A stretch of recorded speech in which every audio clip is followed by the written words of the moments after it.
So in this podcast I want to talk about this identity, and what I'm first going to do is just to show that if somebody gives you this as a possible identity, it's easy to verify it, and afterwards I'm going to start with this side and show how to turn it into this in a different way.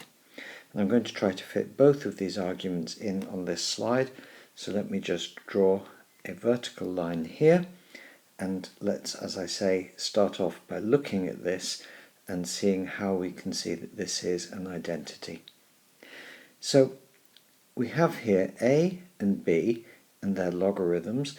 I'm looking here at natural logarithms, but other types of logarithms would work as well. And what we can do is we can say, well, here we have powers, and a way of bringing powers down is to take logarithms. So let's start off by, let's take the logarithm of both sides. And if I do that, I have the logarithm of a to the log b is equal, we hope, to the logarithm of b to the log of a. And now, from the well-known rules for logarithms, we know that we can take this power and pull it in front. And similarly here, we can take this power and pull it in front.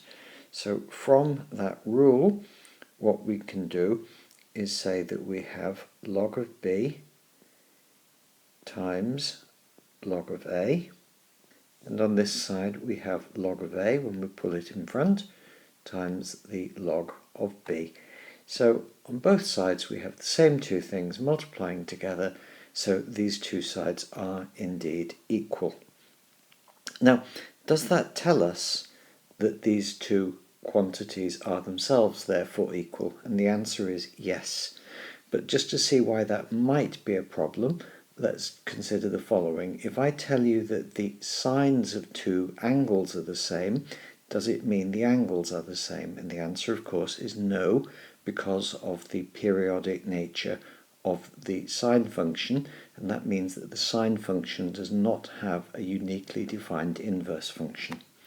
However, for the logarithm, so let's just recall its shape.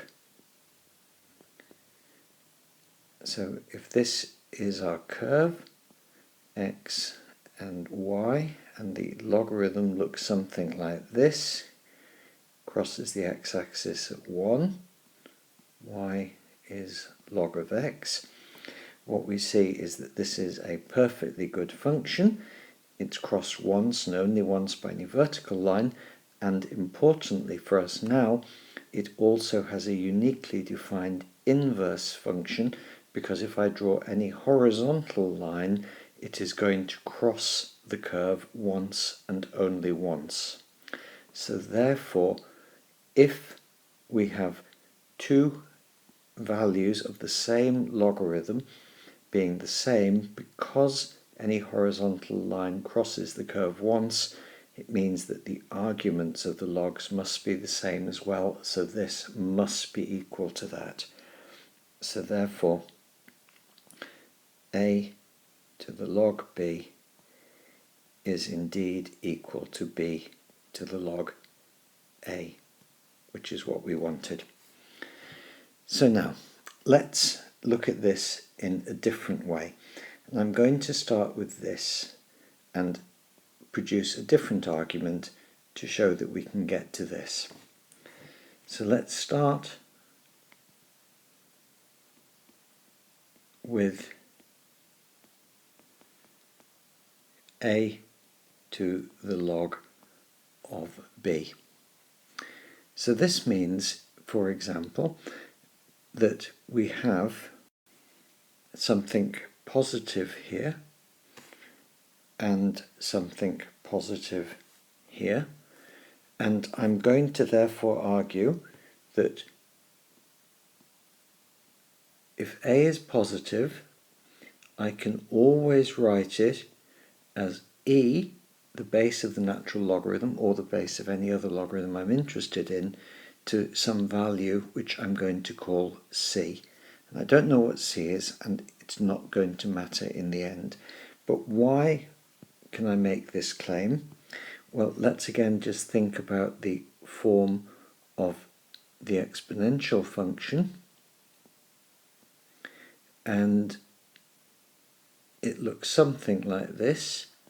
Y is e to the x, and what you see is that for any value that's positive, there is some value of x, which in this case I could call c.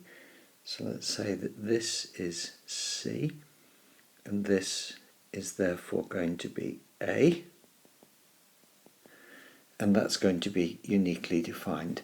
So for any positive a, I can write it as e to a power c. Okay, so therefore let's put this into here. So what we have is a to the log b is e to the c to the power of log b.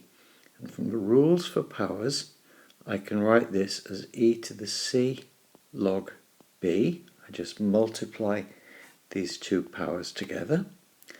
And then I can use the rules for logarithms to write this as e to the log b to the c.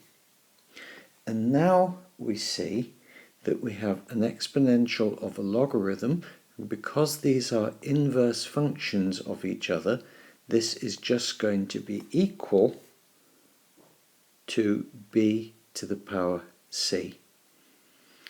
And now what we do is we look back up here and we say, well, if a is e to the c, if I take logarithms of both sides, I'm going to get log a here, and here I'll have the log of e to the c, I will have c. So since log a is equal to c, we have a to the log b is equal to b to the c, but c is log a.